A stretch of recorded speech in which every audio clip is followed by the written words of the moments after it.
Hello, Karma. Thank you so much for making it today. Just to introduce myself, I am Azra. I'm doing my master's in American Studies at the University of Tübingen in Germany.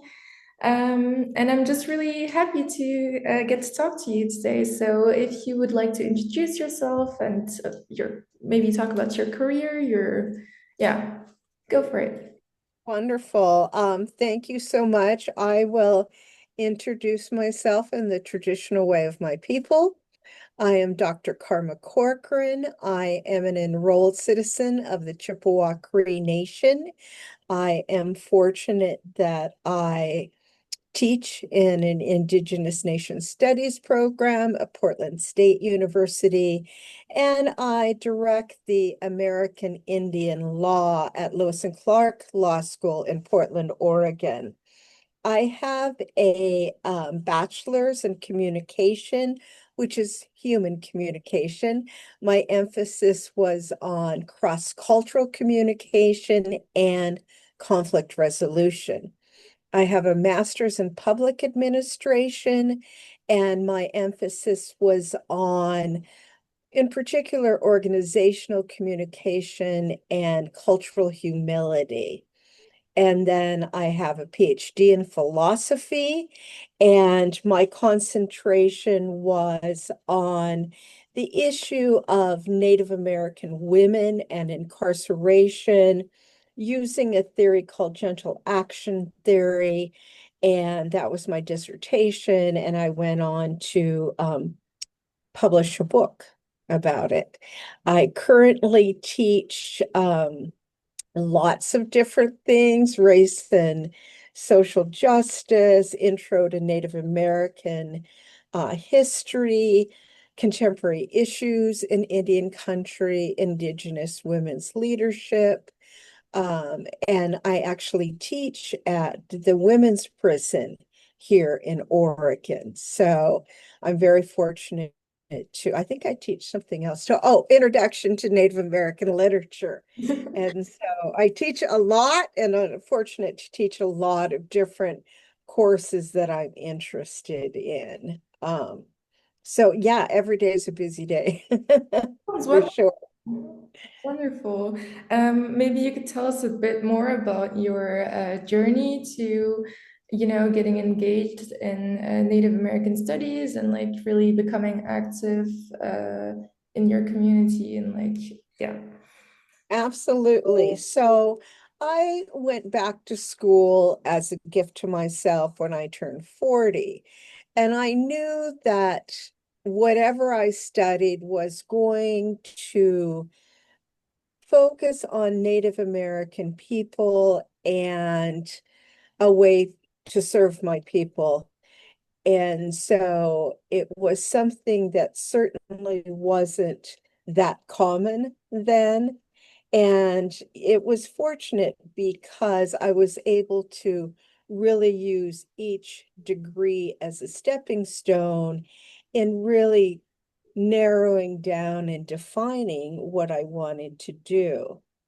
During this process, I had moved to Portland, Oregon, from a smaller community and had really gotten involved in the Native American community in Portland and had started volunteering as a support volunteer, particularly in the women's prison in Oregon, but also at men's prisons in a smaller area.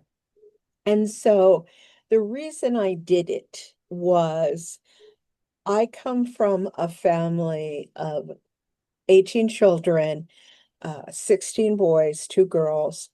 All of my brothers who lived to be adolescent or older were incarcerated. And as I went into the prison, I was just really drawn. Plus, as a young person growing up, grew up, I was an older child, an adopted child. I was a foster child. But I had grown up in a fine arts family. They were white, and they were part of a music and drama group Please know I have no talent at all, but I think they included me because they didn't want to leave me alone to my own devices. Um, but we did a lot of presentations at the prisons here in Oregon, particularly the men's prisons. And I just recall thinking, as I looked out in these audiences, and of course, natives know natives. And so the men would see me, I would see the men, and, we'd do the nod because, we knew. Mhm. And I remember thinking, I wonder, if any of these men are related to me. I wonder if they're from my tribe. And I was just really drawn to their plight. And because of my family history, I had a really good understanding as a young person, the different ways one gets to prison as a Native American. So, as part of my dissertation research, I moved from, being a support volunteer to doing a workshop at the women's prison. And the reason I did a workshop with the women is that as a Cree person, we're very gendered in what we share with a member of the opposite sex. And so it would not be appropriate of me to embark on certain studies and questions with a member of the opposite sex, nor would it be appropriate of them to have those conversations with me. So I realized my best way of service was to do this workshop with the women. And I'd been going in for a long time as a volunteer, so they knew me. And prior to starting the workshop, which was called Healing the Sacred Hoop, I met with the women, explained, who I was, what I was about, what we were going to do. And so that they knew that they could trust me. Because they would be sharing incredibly personal stories with me. And I also explained about general action theory, so that they would know that my approach was probably different than approaches that they had had before, which was important to me that the approach be different because I felt the approach needed to change in order to be more well received by the women. And so I embarked on this workshop, and, it was supposed to be 6 months. And the system itself chose who was participating. So it wasn't like I had some sort of cherry picking opportunity of, this woman's doing really great and this, da, da, da. And so there was a number of women who the system would have labeled incorrigible. And so I got 12 of those women. And really, the reason was, twofold. One, um, the system wanted them to behave differently, to not be in trouble all the time and be doing these things.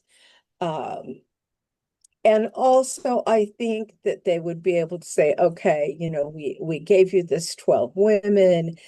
They haven't improved at all. We let you try it your way. Um, and so here we went. So I met with them every Monday night. And then the elders and other Native American leaders who were coming in to do presentations or to be part of this group had to use my approach. So, and that's not always easy. And certainly, many of them had more experience working in the prison than I did.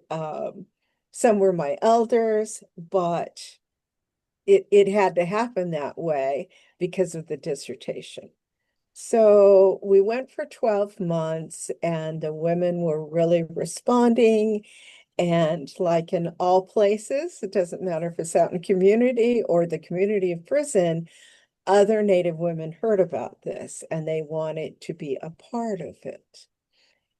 So I went to the women and said, and they were very proud that this had been designed just for them. They'd not had something like that happen before. And so I went to them and said, there's two ways that this could go. One, I could meet with you guys on one Monday and the other women on the next Monday, and we can rotate that way. And, or you can decide to invite the women in. But if you do, then there's some parameters because you know that this was designed for you and you have this special kind of ownership of it, you cannot lord it over the other women. So I gave the example of, being in junior high and high school and how, there's always that one table that, nobody's invited to sit at unless they're part of that group. And I said, we're not going to do that. I said, first of all, it's not the Native way.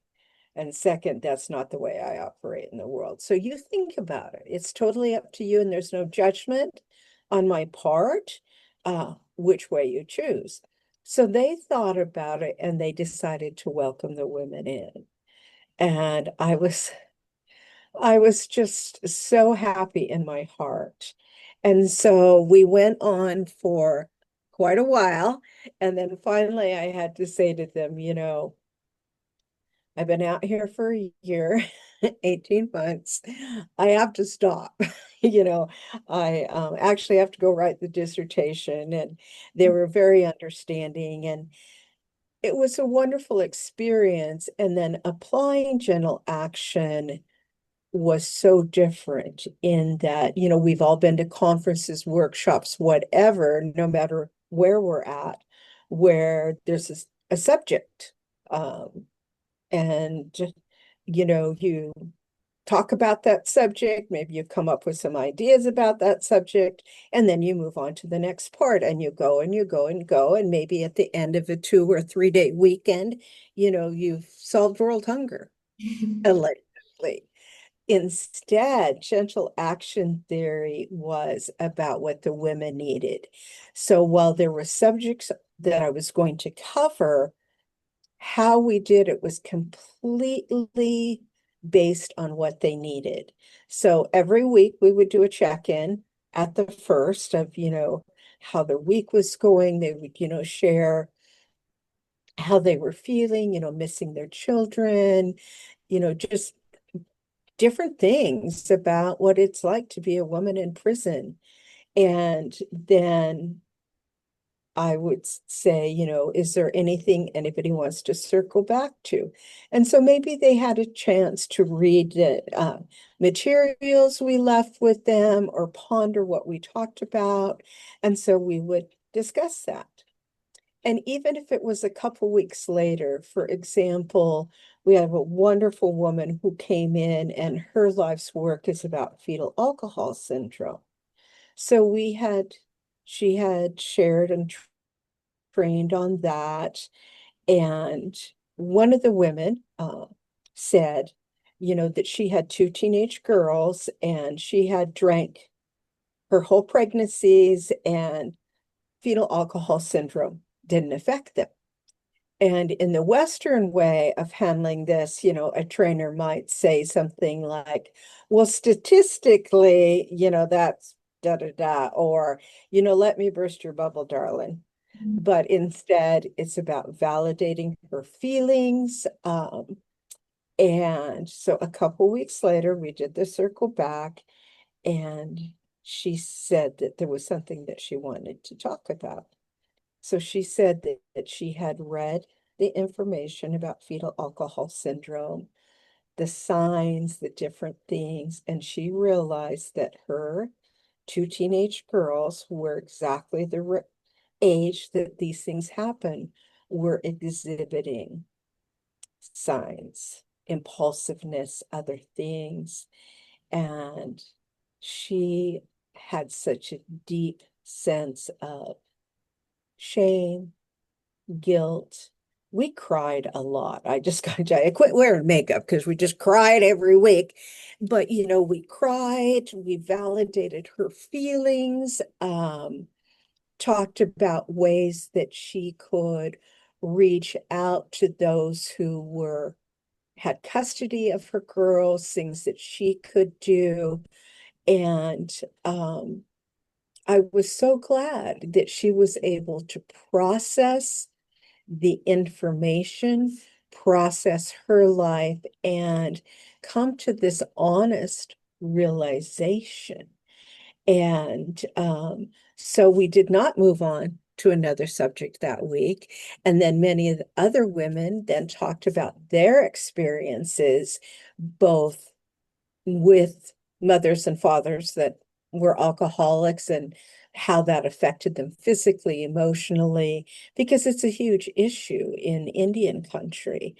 And so general action theory is really based upon the concept of addressing societal issues within a community. And certainly as Native American people, we have a long history of people coming into our communities and saying, you have a problem with this, you have a problem with that, you need to fix this, you need to fix that. And maybe they'll have a workshop and you get a $20, food gift card or something. And they gather information from you and then they go away. And there's lots of things that don't happen. There's not the building up of trust and relationship. There is not even the explaining of the piece of paper that you are signing, that they get to use your story. You have become data to them. They own that part of your story. They use it for research, they use it for funding, and they never come back again. They never come back and disseminate that information and have a next session of problem solving, solutions orientated. And so gentle action theory does all of that. And what's wonderful is it can be applied to any societal issue, to any group of people. For me, I chose incarceration. But that being said, I speak all over Indian country all the time about all of the societal issues that we are facing and apply general action theory to it. And then, I do trainings and things like that.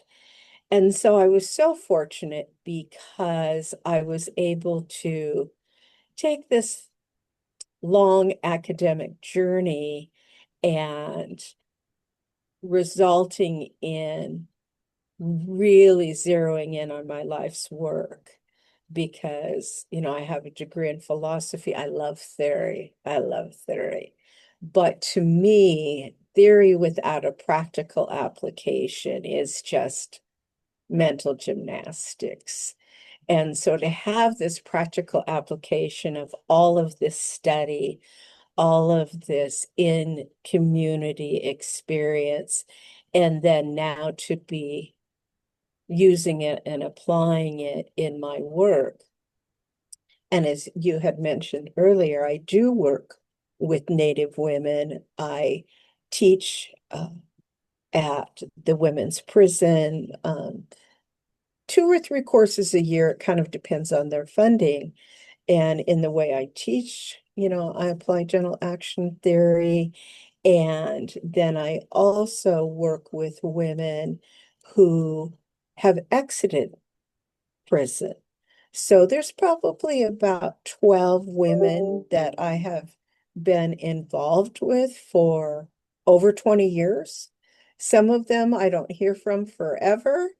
they're just doing great. Maybe I hear from them, they've gotten a new job or, a new grandchild or this or that.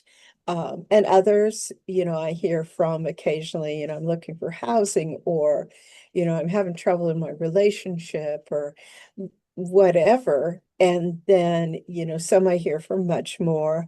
I actually have had two or three who've come to college at Portland State University and have taken classes from me. And so now I am also their academic mentor. And so, and that's another thing about Native Americans is these relationships are lifelong. They know I'm always here. I have a couple that are struggling a lot. And they know that I know what they're up to, and they know that they can reach out to me anytime. I'm never going to go away. I am always going to be here to encourage them to get on the red road, and live a life that they want to live. And that's something about general action theory. It's about these women dealing with the things that have happened in their lives, either because of others or because of their own decisions and actions, and to create a life that they really want. And it's just wonderful to see the women who are able to do that, who do the hard work. So it's gratifying work, it's exhausting. Absolutely. But, so fortunate to be doing good work every day, be serving my people every day. That wasn't certainly part of my earlier professional life. And so I feel grateful to, gotten to this place. This is, yeah, I don't even know what to say. This is just super inspiring. And I feel like if I asked you, you could tell me like hours about it, which I would have loved Yes. to do. But I mean, it's just great. I'm glad that your women and your people have you to as a Thank you. support system. Um, I had a question which I actually had throughout the whole book as I read it. I was wondering if your approach with working with Native women, incarcerated Native women, was relatively tribe specific or whether it was more like applicable to maybe all Native communities throughout America. I was wondering about Mhm. the cultural aspect to it. Yeah, definitely. It is, really geared toward all Native American people in this country and First Nations people. Because while I'm a citizen of the United States, the Cree people were really from Canada, or what's now known as Canada. So I'm really a First Nations person. And of course, in prison, we have not only women from the, federally recognized 9 tribes of Oregon. We have women from Washington state tribes, which there are actually more tribes in Washington state than Oregon. And then we have women from across the country. So we may have, Cherokee women or Haudenosaunee women.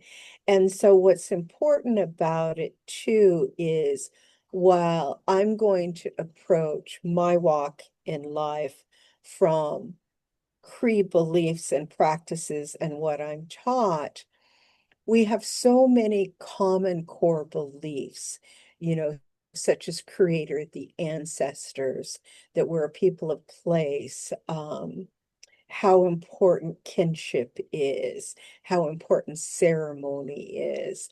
And so, and even when I started the workshop, because I knew some of the women, I explained, that you and your people might, build a sweat lodge this way or put up a teepee this way. And first of all, we're not all teepee people. And I live in the Pacific Northwest where, except for the plains, it's really, the Coast Salish did not live in teepees. And so I said, you have to respect each other's ways. So even that might not be the what you were taught or the way, we have to respect each other because our ancestors did. We lived here, we traveled, we had relationship with other tribes. And yeah, we had skirmishes and we had political issues, but at the end of the day, we respected each other's beliefs. And so that's a good lesson for them because it's applicable to all of us. We may not even understand everything, but we need to respect people, especially if it's not a belief or a practice that brings harm to somebody. So I think that that's a wonderful thing about gentle action theory is that it's not specific to any group of people. Instead, it's really about humanity. And I think the more we focus on humanity, especially in these trying times we're living in, it would be healthy Yeah. for our world. Okay, great. That was just like the most pressing question that I had the whole time as I was reading the book. Wonderful, Thank you for wonderful. your answer.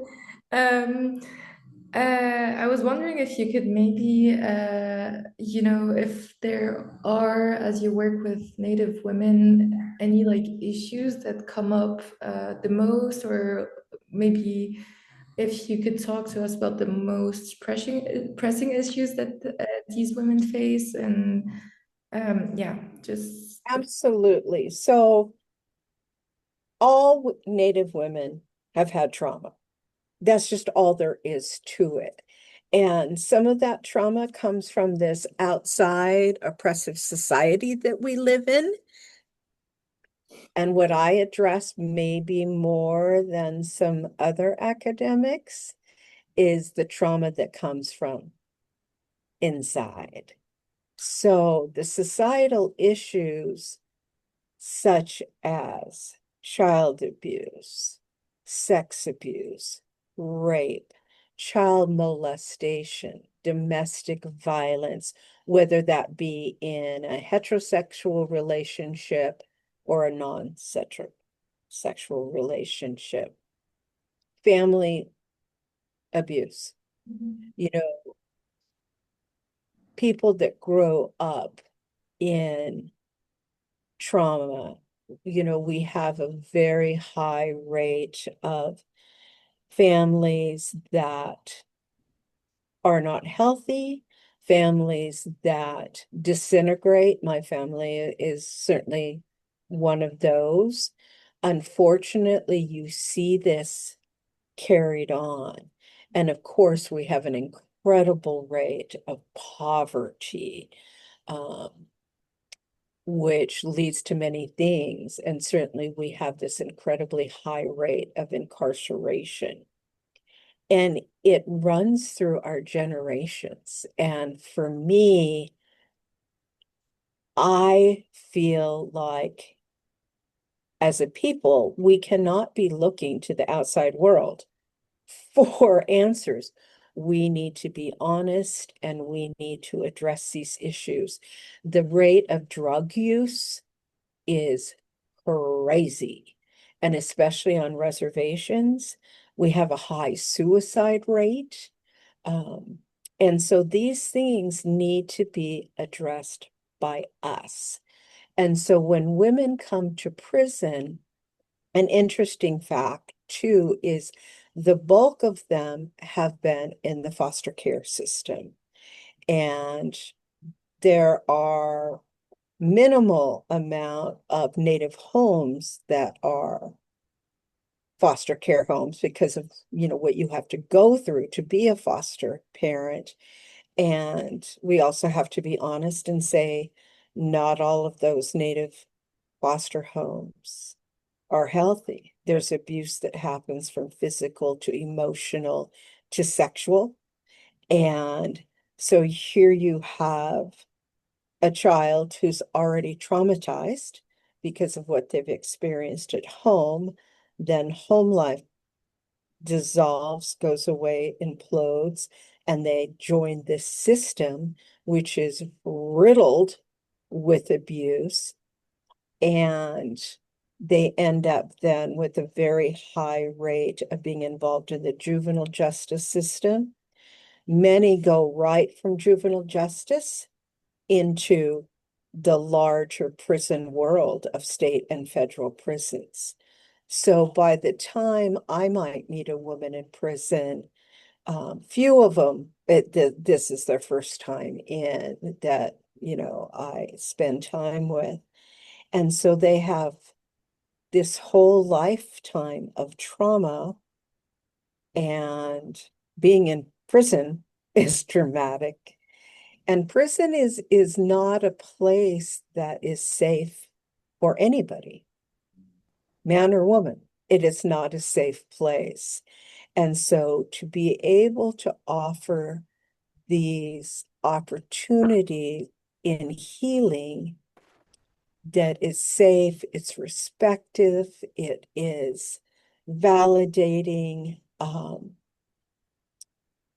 It's an incredible opportunity for these women to deal with all that has happened. And as I said before, some at the hands of others, some things that they've done. I think this quarter, probably half of my class is in for life. And so their crimes, range from, manslaughter to murder to child abuse on a terrible level. And so that's a lot to deal with. And the system is in no way equipped at all to deal with anybody's. But then when you take the cultural and spiritual aspect of it also, it brings these women to a larger group of need, because the system itself certainly is not processing with cultural humility. And in my biased opinion, they practice no cultural competence either. Their job is to control these people. And so it's not like the system, even though they may have trainings and they may say crap on their websites, these people have no cultural humility or, competence to be doing what they're doing. And so, Native women coming to prison just have so much to process. And I admire these women who come into Circle, who many of these women also, and I think I talk about this in the book, not everybody grows up in their Native community.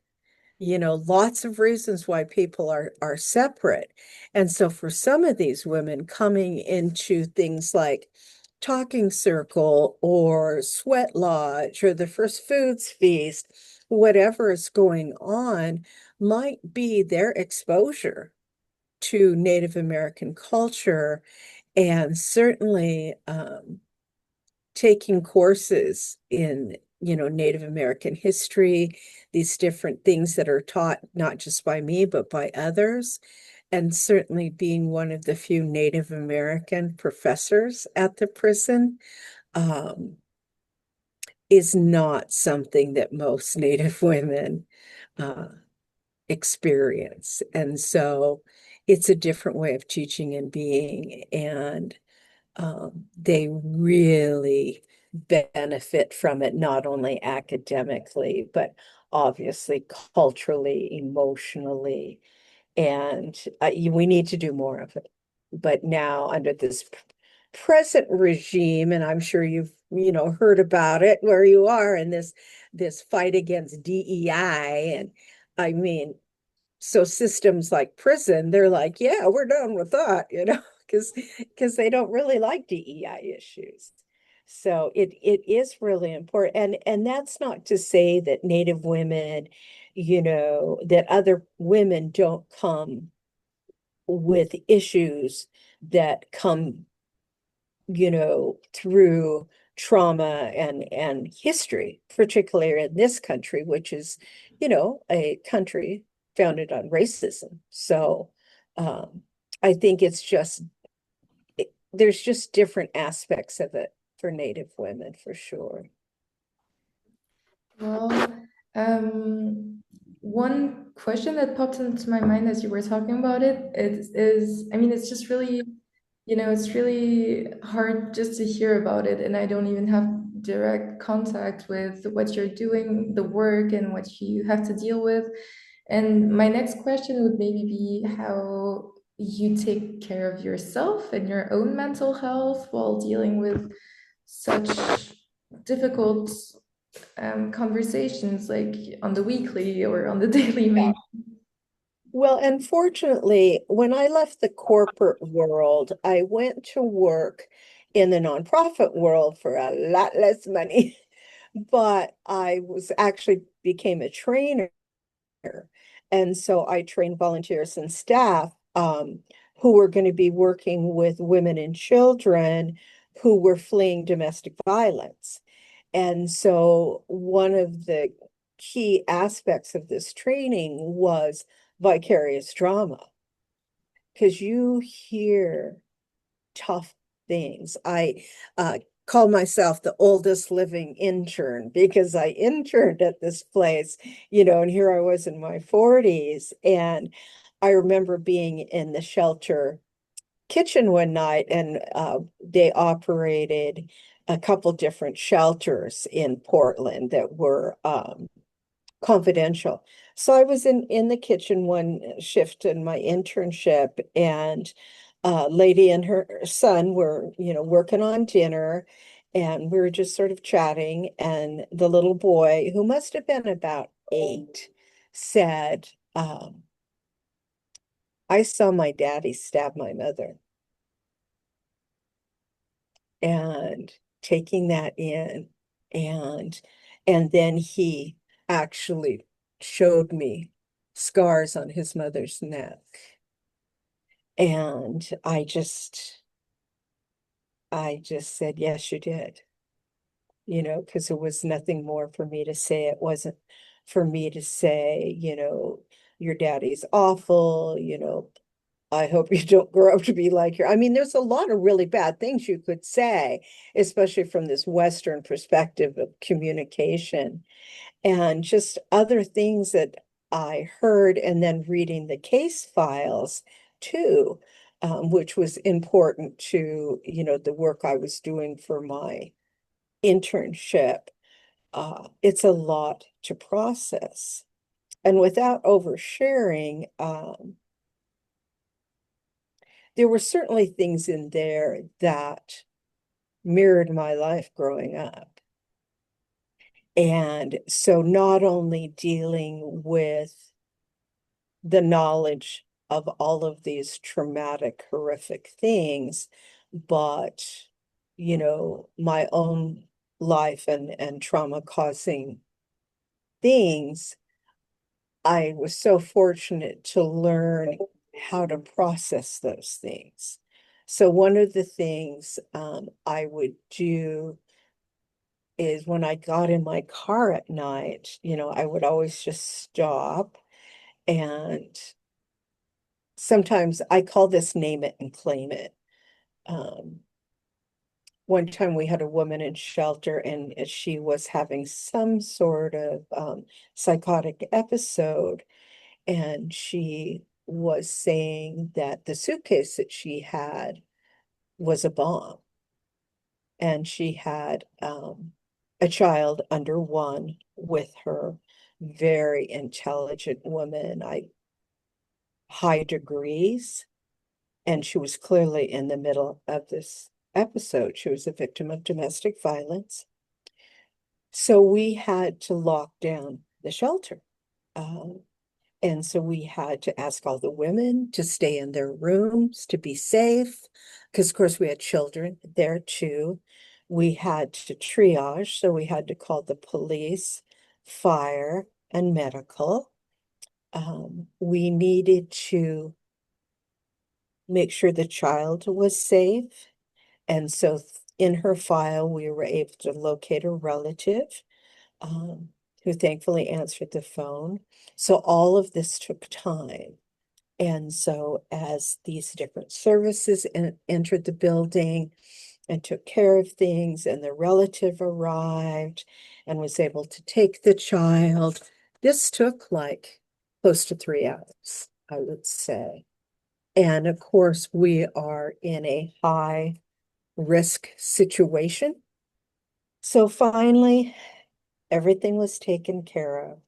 Um, and I had gone around to the rooms, like every 45 minutes, telling the women, don't worry, because there was a curfew. The kitchen closed at such and such a time. We put on the alarm, telling the women, don't worry, you'll have access to the kitchen. You can feed your children, have a snack, whatever you need.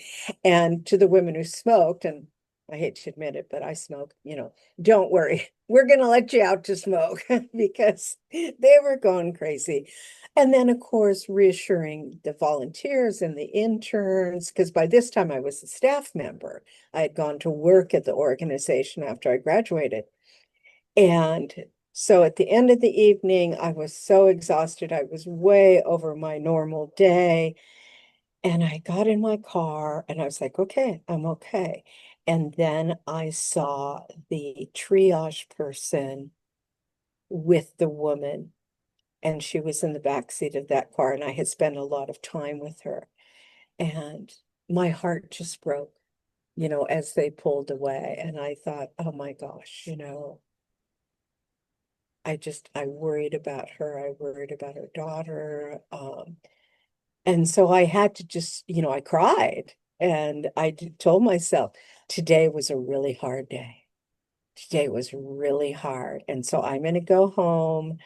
And luckily for me, my daughter was grown up and away from home by then. I thought, I'm glad my husband's asleep.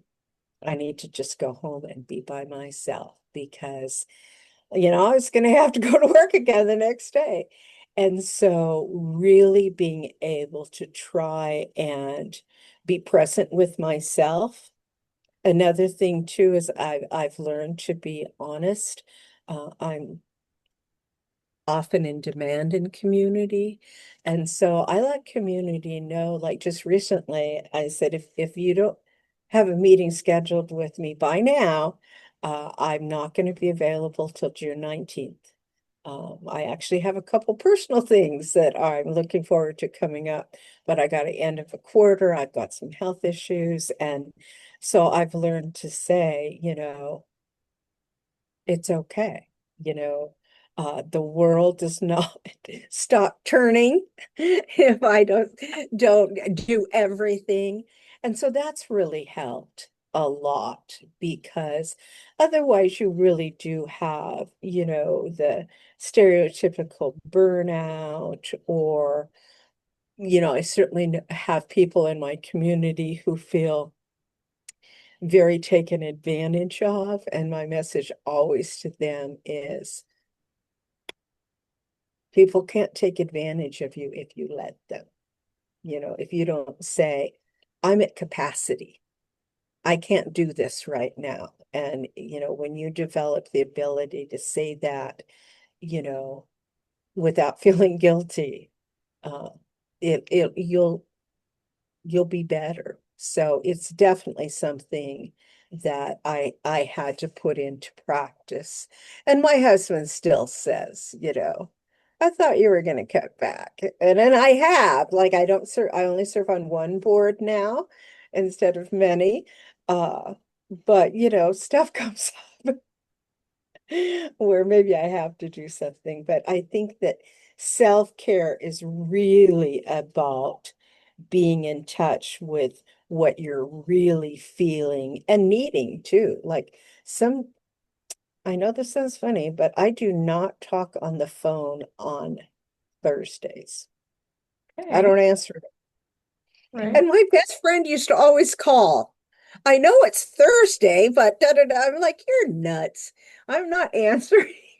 But it was just some sort of weird thing that Finally she stopped. But yeah, so I think it's really important. And not just to those of us that are in service, but we're all in service to our families, to our friends, our communities, and you know, of course, there's some people that are in service to nobody. But I don't think those are very happy people. Like, that guy who sits in the Oval Office in this country. I refuse to say his name, so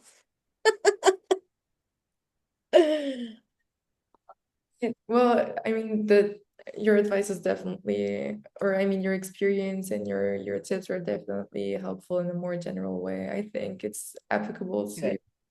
whatever situation. So it was really great to hear about that. As I was preparing for this interview, I had to discuss this with my with a professor of mine who kind of like um, challenged the subject of my bachelor's thesis and like this interview and the principle of doing interviews with or like giving a voice to people who don't really get to I mean to be loud and to advocate for themselves. So my question was, how do you think non-native people could help or be the most helpful without being too intrusive or without, you know, maybe, I don't know, preventing your community and your work to remain as culturally authentic and, traditional Mhm. as it can, but while also somehow still helping. I don't know if the question makes sense, but It absolutely makes sense. And I think what's really important, and I got some pushback for you for your professor. One is this, you have to get to know a people. In this country alone, there is terrible academic experience for people growing up in this country.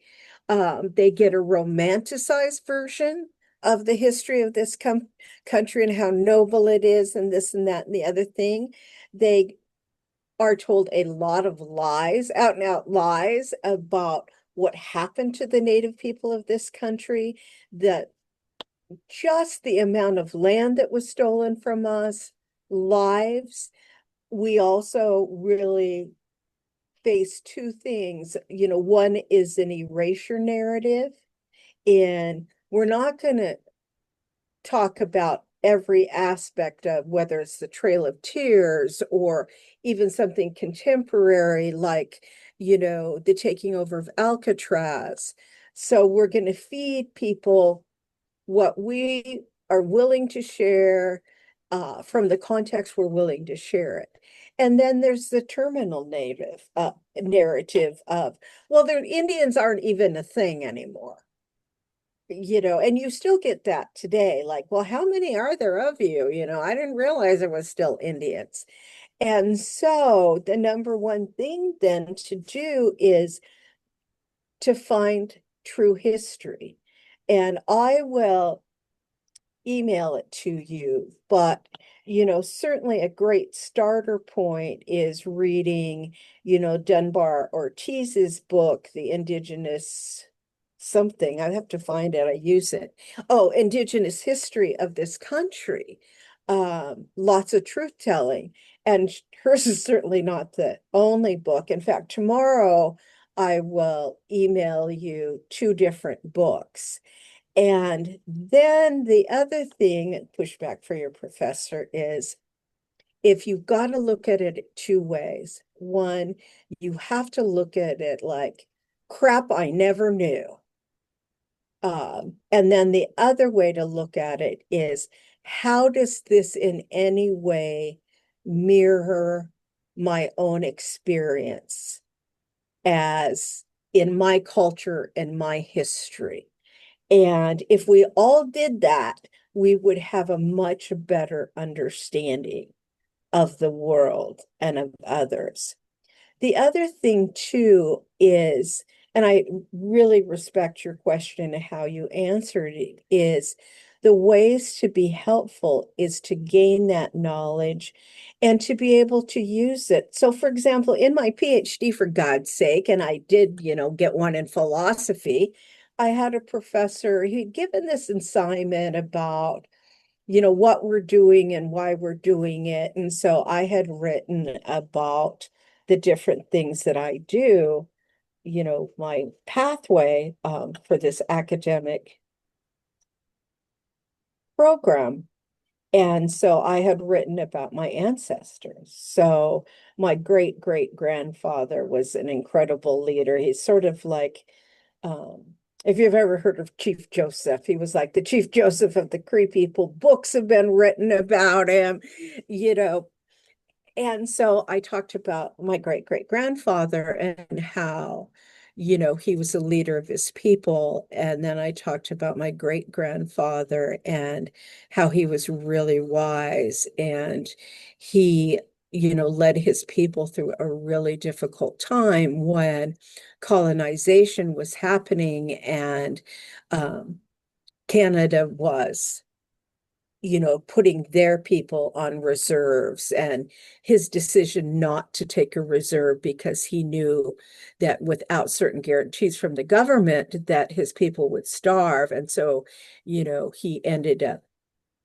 standing firm and then I talked about my grandmother who was really well known for being kind and generous, and that I feel compelled because we believe that innately certain things are passed down through our bloodline and our very breath, which comes from our ancestors.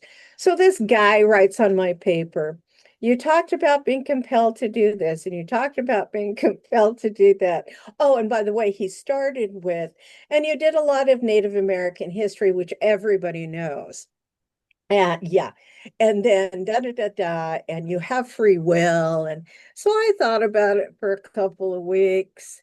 And so finally I responded to him. I said, I'm responding to, what you said. And so my first thing I have to say to you is no, not everybody knows the true history of this country in depth, and particularly in academia. I thought I might as well piss him off. And then the second thing I said is, you mentioned the word that I use, compel. And yes, I do, because that's my belief system. And if I did not do what my ancestors compel me to do as part of our belief system and the way we walk in the world, it would not do me good.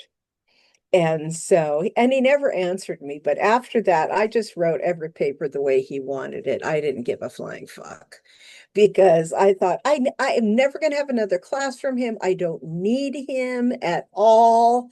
I'm paying for this. But my cohort were like, oh my gosh. And I said, I'm not afraid of him. You know, I I'm the expert here, not him.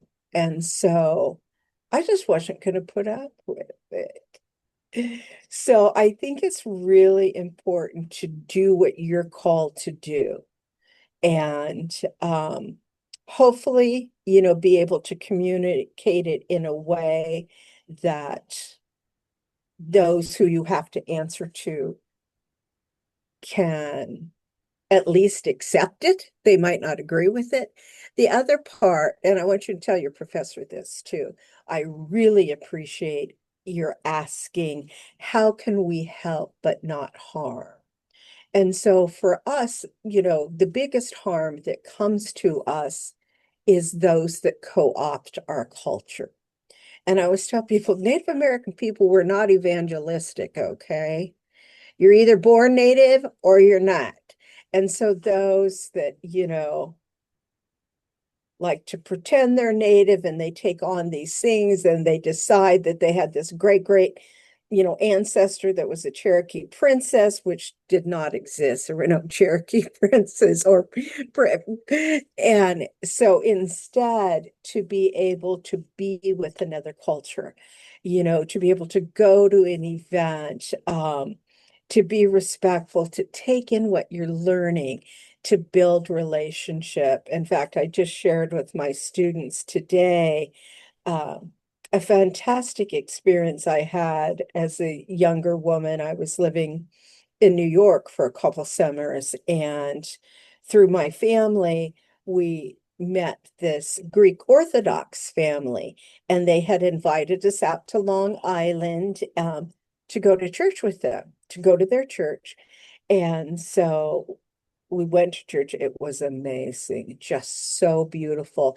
And then there was this huge meal. I'm talking huge. And I gotta tell you, those baked goods were something I still remember today. But was so wonderful was it was a time of sharing. They weren't expecting us to become Greek Orthodox. My parents were not there. This is my adopted family to have them become Norwegian Lutherans, but instead it was about sharing culture, about sharing community. And obviously, here I am, 25 years, no, 50 years later, uh, and it's still one of the most treasured memories that I have. And fortunately, I grew up learning that.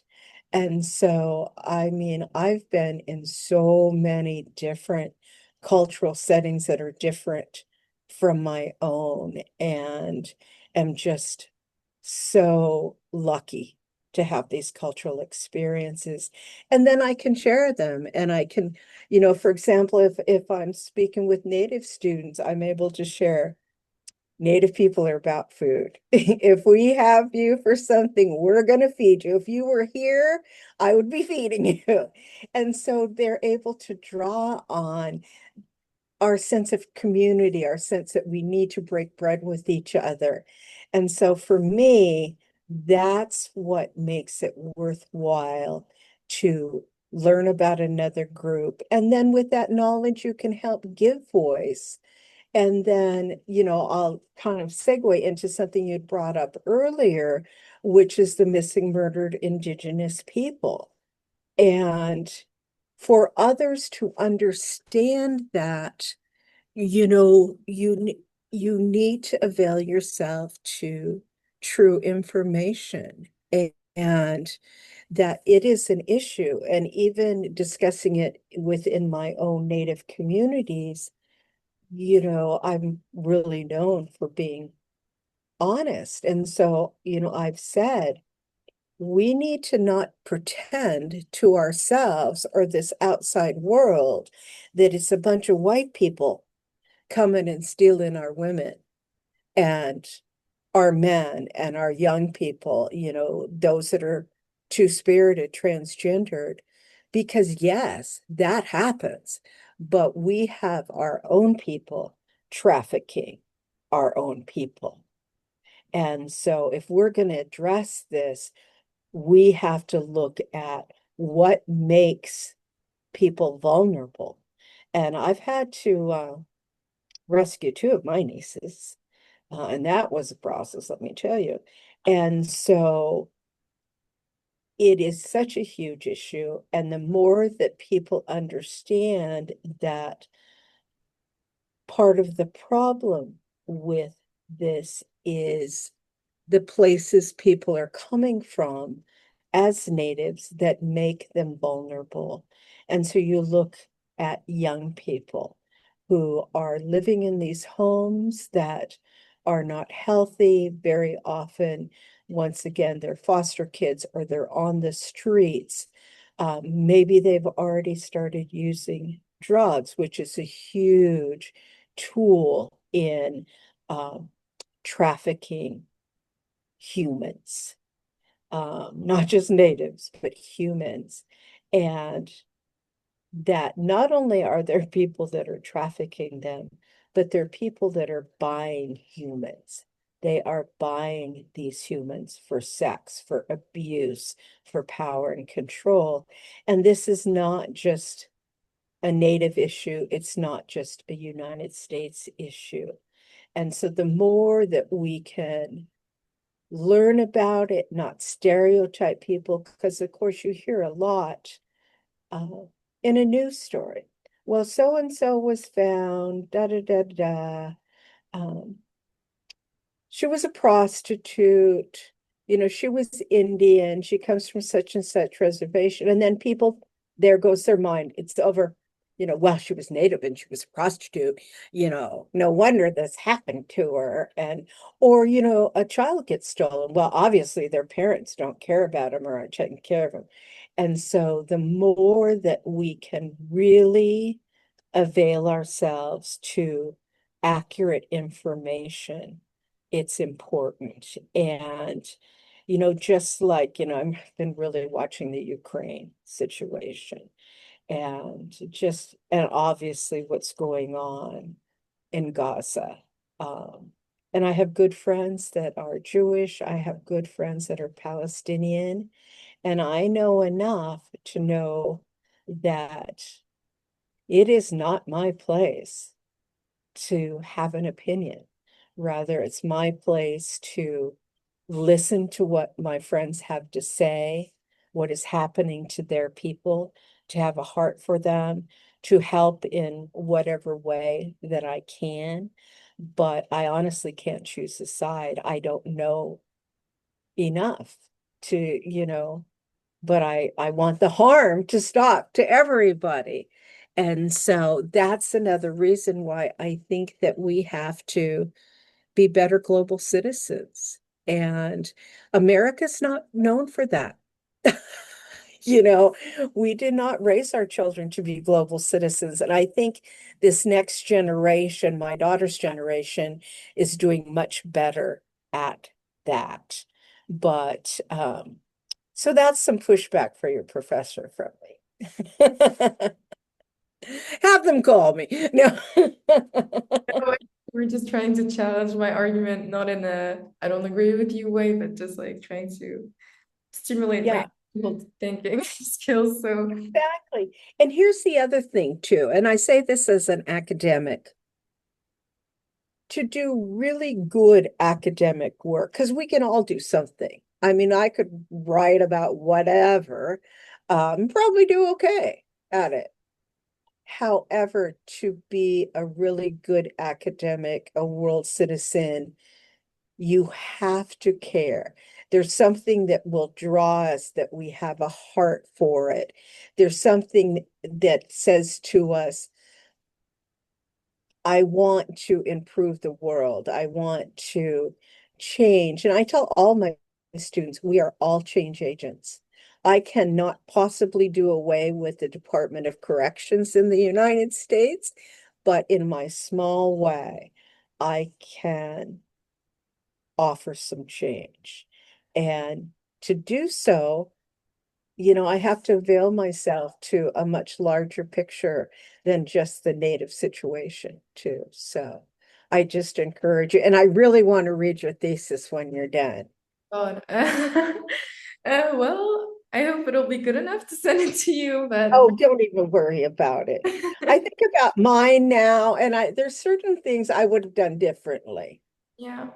But frankly, by the time you get to that point, you hate everything about school. It's like, man, if I could wrap this puppy up, it would be great. And my PhD was brutal, and anybody who says differently is lying. It's brutal. So anyway, I'd love to read it. Do you Sure. have any more questions or? Maybe just like a closing question, just to maybe finish on a positive note. Um, Sure. we talked about how non-native people could contribute to your goals and how they could help without harming. But I was wondering if, especially as a professor, as an academic activist, you have observed or seen or helped other Native communities or maybe Native youth in, coming up with initiatives and in I'm what. so glad you asked that because, of course, I have. Uh, One of the things that is so important to me,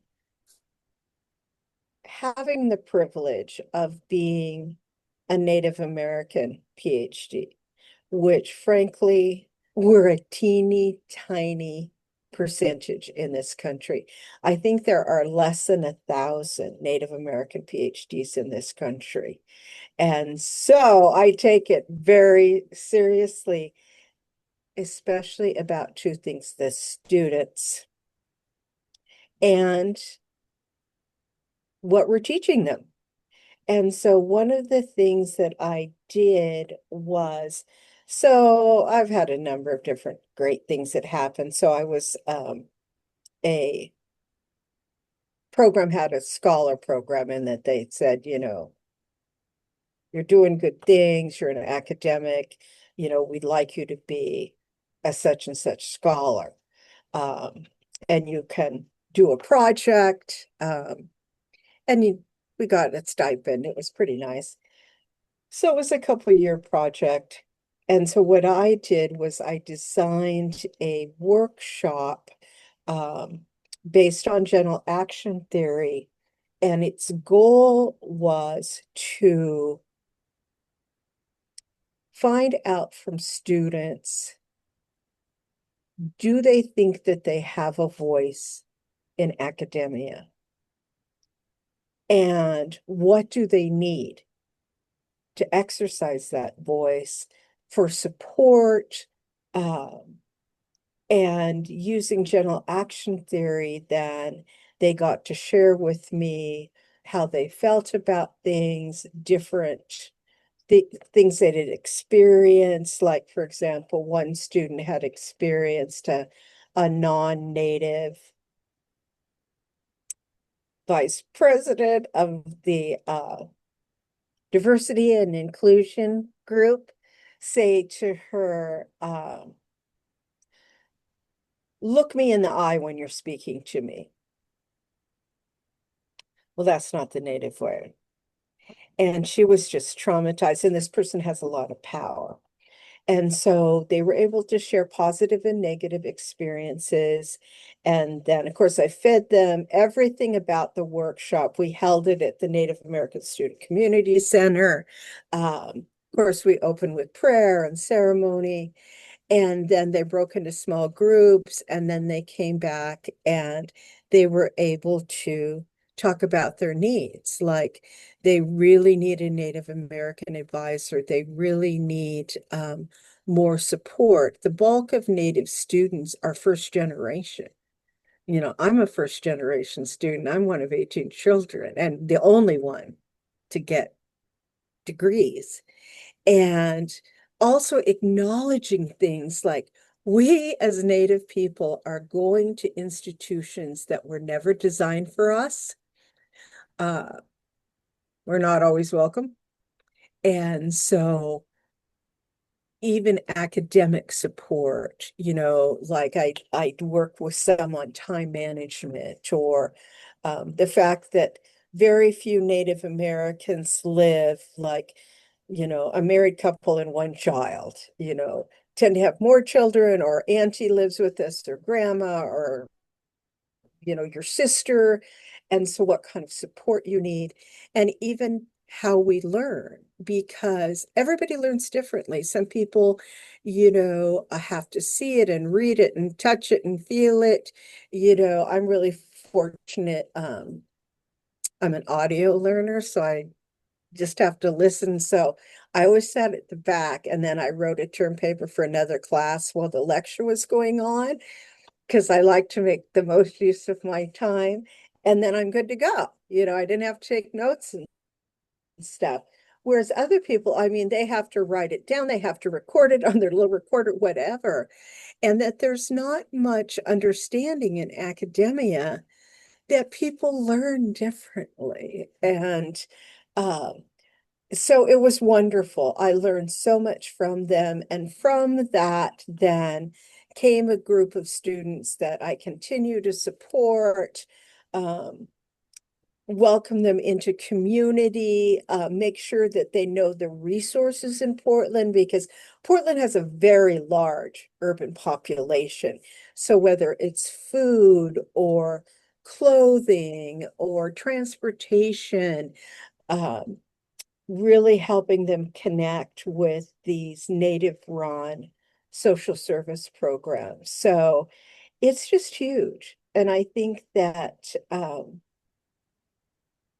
we need to do so much more of that. Um, and understanding, like Portland State, it has a pretty big international community.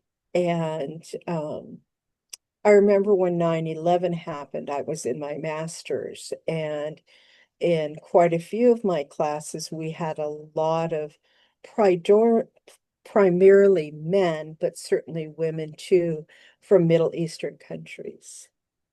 And I really appreciated those professors that understood how they were feeling. Many were like, we need to go home. We're not safe here. They also felt the eyes of America on them in judgment. Many of them, of course, were Muslim. And I appreciated those professors who actually talked to class about it. Instead of pretending it wasn't going on, those professors that checked in with these students offered them support and resources. And so I just think that there's so much that we could do. And as I shared before, and some of it is saying you don't know. Like, I don't know how I could help you, but if you could share with me something that would be helpful for you, because these guys lived in apartments together, they drove really good cars, I'm just saying. But so it wasn't a matter of money, frankly, it was a matter of how they were feeling. And so I think that we need to do a lot better about that. And once again, it's about building relationship and community in this global understanding. So Well, thank you so much just for, I feel like we talked about so many topics that and we did. yeah, it's really great to hear from you, and just like not just as a Native American activist and professor, but also as an academic and, kind of being a role model for me. I hope so. And I want to encourage, it's not easy. And anybody who thinks that academia is easy, it's just not. And it's a process. And, you have different types of professors and you have deadlines and all of these things. So use your time wisely. Schedule downtime every week where you're not available to anybody. And please do keep in touch. And I will email you the name of a couple books that, you can insert in your write-up someplace. Thank you so much, and I'll definitely email you the posted YouTube video and the video on Wonderful. the website. I hope it gets posted. It should, but You never know, but if it does, that would be lovely too. yeah. All right. You take care and walk in beauty. Thank you so much. Have a nice day. You too. Bye-bye.